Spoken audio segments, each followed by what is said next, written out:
Hi friends, ഏവർക്കും പുതിയൊരു വീഡിയോയിലേക്ക് സ്വാഗതം. ഇന്ന് നമ്മൾ തയ്യാറാക്കാൻ പോകുന്നത് എഗ് ഫ്രൈഡ് റൈസ് ആണ്. അതിനെ ഇപ്പോൾ കഴുകി വെച്ച ബസുമതി റൈസ് എടുത്തിട്ടുണ്ട്. അപ്പോൾ നമ്മൾ വെള്ളം തിളപ്പിച്ചിട്ടുണ്ട്. ഇനി ആ വെള്ളം തിളപ്പിച്ചതിലേക്ക് നമ്മൾ അരി ഇടാൻ പോവാണ്.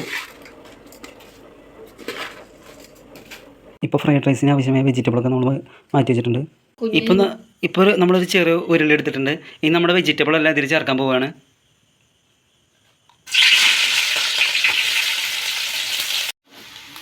ഇപ്പം നമ്മൾ വെജിറ്റബിൾ എല്ലാം വാടി വന്നു. ഇനി നമുക്ക് ഇതിലേക്ക് ഗരം മസാലയും കുരുമുളക് പൊടിയൊക്കെ ചേർക്കാം.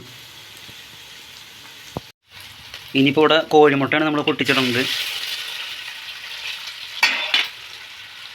3 കോഴിമുട്ട.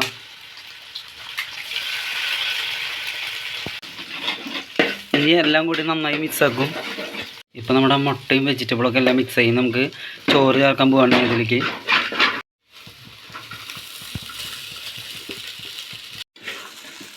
ഇനി ചോറും വെജിറ്റബിളും എല്ലാം കൂടി മിക്സ് ചെയ്യാം. നമ്മുടെ ഫ്രൈഡ് റൈസ് ശരിയാവും.